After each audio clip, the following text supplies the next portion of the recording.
Hi friends, இப்போ நம்ம ஒரு பூட்டபிள் பென்ட்ரைவ் வந்து எப்படி க்ரியேட் பண்ணுறதுங்கிறத பற்றி பார்க்கலாம். இப்போ பொதுவாக பார்த்துக்கிட்டிங்கன்னா ஒரு லேப்டாப்லேயோ அல்லது டெஸ்க்டாப்லேயோ நம்ம ஓஎஸ் சேஞ்ச் பண்ணணுன்னா நம்மளுக்கு தேவை வந்து ஒரு ஓஎஸ். அந்த ஓஎஸ் எப்படி இருக்குன்னா பூட்டபிளாக இருக்கணும். இப்போ கூகுளில் போய் டேரெக்டாக நம்ம வந்து ஒரு ஓஎஸ் டவுன்லோட் பண்ணுறோம். Windows 7 8 10 டவுன்லோட் பண்ணுறோம். அதை எப்படி நம்ம கம்ப்யூட்டரில் இன்ஸ்டால் பண்ணணுன்னா ஃபஸ்ட்டு வந்து பூட்டபிள் பண்ணணும். அதை எப்படி பூட்டபிள் பண்ணுறது அப்படின்னா ஒரு பென்ட்ரைவில் வந்து அதை அப்படியே டேரெக்டாக காப்பி பண்ணோம் அப்படின்னா பூட்டபிள் ஆகாது. அதுக்குன்னு சில வழிமுறைகள் இருக்குது. பல பேர் பல வழிமுறைகளை கையாளுறாங்க. எனக்கு தெரிஞ்ச ஒரு சிம்பிளான வழிமுறையை பற்றி இப்போ பார்க்கலாம். வாங்க ஃப்ரெண்ட்ஸ், வீடியோக்குள்ளே போகலாம். ஃப்ரெண்ட்ஸ், உங்கள் கம்ப்யூட்டர்லேயோ அல்லது லேப்டாப்லேயோ ஏதாவது ஒரு ப்ரௌசர் ஓப்பன் பண்ணிக்கோங்க. ஓப்பன் பண்ணிவிட்டு சர்ச் பாரில் போய்ட்டு பவர் ஐஎஸ்ன்னு டைப் பண்ணுங்கள். இப்போ க்ரியேட் பார் மவுண்ட்னு ஒன்று ஃபஸ்ட் ஆப்ஷன் கட்டுது பார்த்தீங்களா, அதை கிளிக் பண்ணிக்கோங்க. அதை கிளிக் பண்ணதும் power ISO 32 bit, power ISO 64 பிட்னு ரெண்டு ஆப்ஷன் காட்டும். உங்களுக்கு தேவையானது எதுவோ அந்த ஆப்ஷனை கிளிக் பண்ணிக்கோங்க. என்னோடய சிஸ்டம் வந்து 32 பிட்டு, அதனால் நான் 32 கிளிக் பண்ணிக்கிறேன். உங்களுக்கு 64 பிட்டாக இருந்தால் 64 கிளிக் பண்ணிக்கோங்க. 32 பிட் கிளிக் பண்ணி நான் டெஸ்க்டாப்பில் சேவ் பண்ணிக்கிறேன்.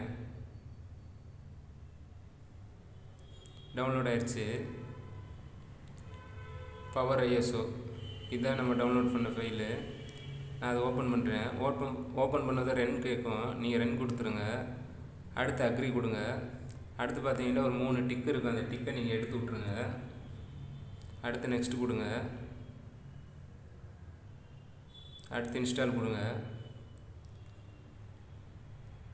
அடுத்து க்ளோஸ் கொடுத்துருங்க. ஓகே ஃப்ரெண்ட்ஸ், நம்மளுக்கு தேவையான சாஃப்ட்வேர் வந்து இன்ஸ்டால் ஆகிடுச்சு. இப்போ நம்ம பென்ட்ரைவில் நம்ம இதை வந்து எப்படி ஃபார்மேட் பண்ணி பூட்டபிள் பென்ட்ரைவாக மாற்றுறதுங்கிறத பற்றி பார்க்கலாம். ஒரு பென்ட்ரைவ் ஒன்று எடுத்துக்கோங்க. அது வந்து 4 ஜிபிக்கு மேலே இருக்கட்டும். அந்த பென்ட்ரைவ் ஆல்ரெடி ஃபார்மேட் பண்ணி வச்சுக்கோங்க. அதை வந்து நம்ம சிஸ்டத்தில் வந்து இன்சர்ட் பண்ணுங்கள். இன்சர்ட் பண்ணிவிட்டு கனெக்ட் ஆகுதுன்னு ஃபஸ்ட்டு பார்த்துக்கோங்க. இப்போ நீங்கள் உங்கள் சிஸ்டத்தில் போய்ட்டு நம்ம இன்ஸ்டால் பண்ண முடியாது அந்த ஃபைல் ஓப்பன் பண்ணுங்கள். ஓப்பன் பண்ணதும் 3வது ஆப்ஷனில் காட்டும் கண்டினியூ அன்ரிஜிஸ்டர்டு. அதை கிளிக் பண்ணுங்கள். கிளிக் பண்ணிவிட்டு டூல்ஸ் அதை கிளிக் பண்ணுங்கள். கொஞ்சம் கீழே பார்த்தீங்க அப்படின்னா க்ளீன் யூஎஸ்பி டிரைவ்னு ஒன்று இருக்கும். அதை கிளிக் பண்ணுங்கள். இப்போ பார்த்தீங்கன்னா நம்ம மாட்டிருக்க பென்ட்ரைவ் வந்து காட்டும். இன்சர்ட் பண்ண பென்ட்ரைவ் வந்து காட்டும். நீங்கள் வந்து க்ளீன் யூஎஸ்பி டிரைவ்னு கொடுங்க. ஓகே கொடுத்துருங்க. ஒரு 2 செகண்ட் 10 செகண்ட் டைம் எடுத்துக்கிறோம். இப்போ க்ளீன் ஆகிடுச்சு, சக்ஸஸ்ஃபுல் ஆகிடுச்சு. ஓகே பண்ணிக்கோங்க. அடுத்து க்ளோஸ் கொடுத்துருங்க. அடுத்து மறுபடியும் டூல்ஸ்லேயே போங்க. க்ரியேட் பூட்டபிள் யூஎஸ்பி டிரைவ்னு இருக்கும். அதை கிளிக் பண்ணிக்கோங்க. கிளிக் பண்ணிக்கிட்டு நான் ஆல்ரெடி வந்து Windows 7 வந்து டவுன்லோட் பண்ணி வச்சுருந்தேன். அதை நான் டெஸ்க்டாப்பில் வச்சுருக்கேன்.